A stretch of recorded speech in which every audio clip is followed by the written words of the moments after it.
It's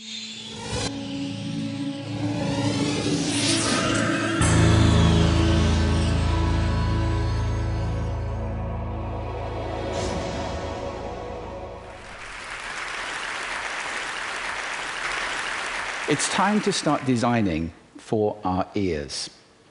Architects and designers tend to focus exclusively on these. They use these to design with, and they design for them, which is why we end up sitting in restaurants that look like this and sound like this, shouting from a foot away to try and be heard by our dinner companion.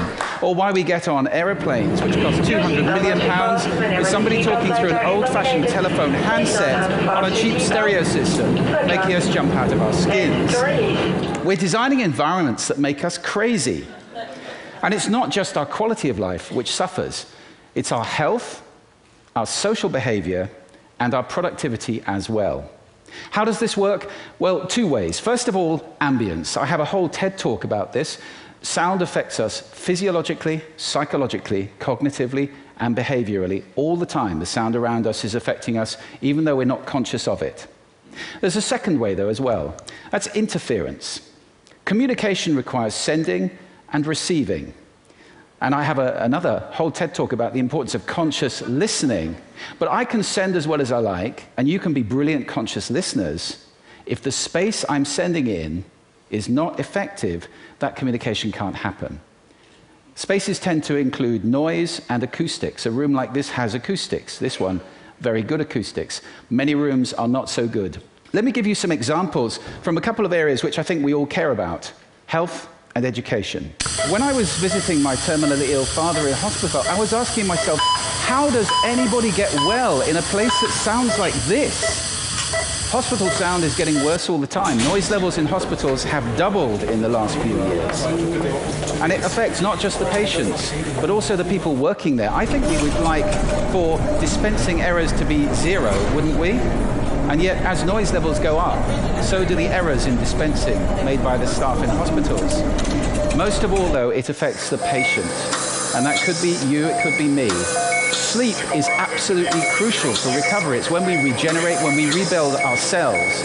And with threatening noise like this going on, your body, even if you are able to sleep, your body is telling you, I'm under threat.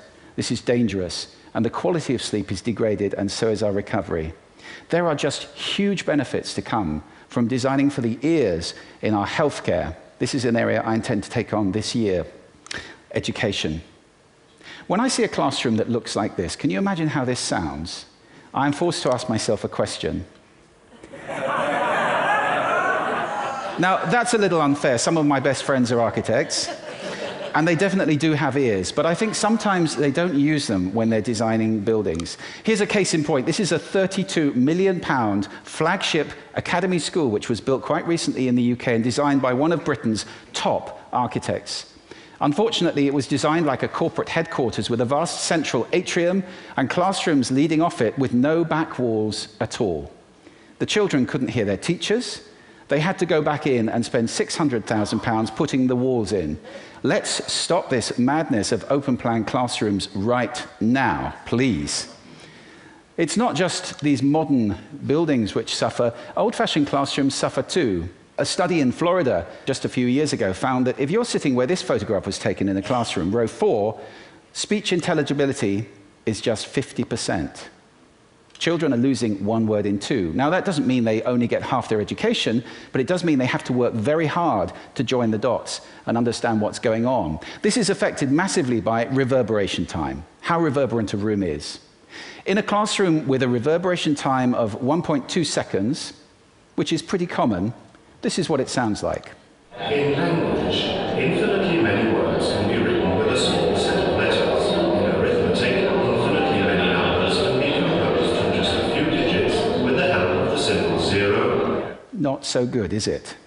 If you take that 1.2 seconds down to 0.4 seconds by installing acoustic treatments, sound-absorbing materials, and so forth, this is what you get. In language, infinitely many words can be written with a small set of letters. In arithmetic, infinitely many numbers can be composed from just a few digits with the help of the simple zero. What a difference. Now, that education you would receive, and thanks to the British acoustician Adrian James for those simulations. The signal was the same, the background noise was the same, all that changed was the acoustics of the classroom in those two examples. If education can be likened to watering a garden, which I think that's a fair metaphor, sadly, much of the water is evaporating before it reaches the flowers, especially for some groups.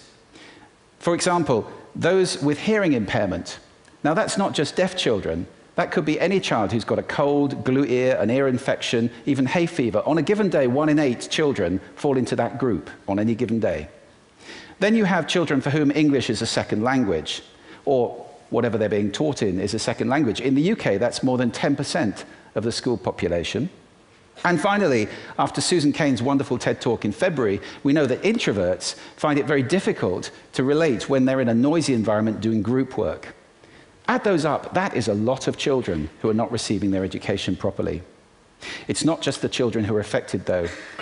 This study in Germany found the average noise level in classrooms is 65 decibels. I have to really raise my voice to talk over 65 decibels of sound. And teachers are not just raising their voices. This chart maps the teacher's heart rate against the noise level. Noise goes up, heart rate goes up. That is not good for you.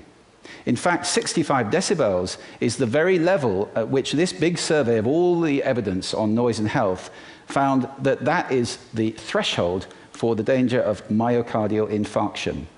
To you and me, that's a heart attack.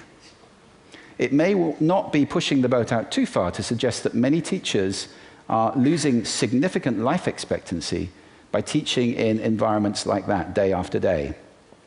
What does it cost to treat a classroom down to that 0.4 second reverberation time? £2,500.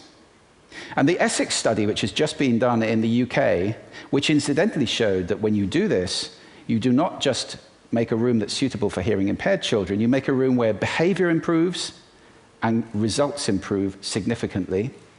This found that sending a child out of area to a school that does have such a room, if you don't have one, costs £90,000 a year. I think the economics are pretty clear on this.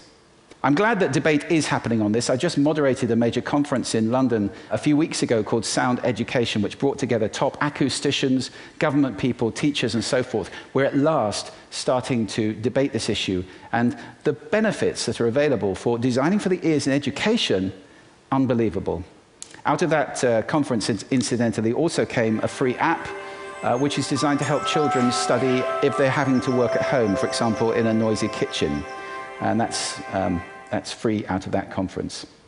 Let's broaden the perspective a little bit and look at cities. We have urban planners. Where are the urban sound planners? I don't know of one in the world. And the opportunity is there to transform our experience in our cities. The World Health Organization estimates that 1/4 of Europe's population is having its sleep degraded by noise in cities. We can do better than that. And in our offices, we spend a lot of time at work. Where are the office sound planners? People who say, don't sit that team next to this team because they like noise and they need quiet. Or who say, don't spend all your budget on a huge screen in a conference room and then place one tiny microphone in the middle of a table for 30 people. If you can hear me, you can understand me without seeing me. If you can see me without hearing me, that does not work.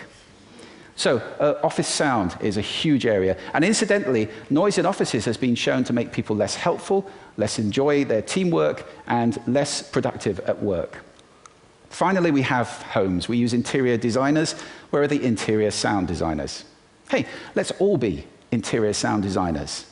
Take on listening to our rooms and designing sound that's effective and appropriate. My friend Richard Mazouk, an architect in London, coined the phrase invisible architecture. I love that phrase. It's about designing not appearance, but experience, so that we have spaces that sound as good as they look, that are fit for purpose, that improve our quality of life, our health and well-being, our social behavior, and our productivity. It's time to start designing for the ears. Thank you.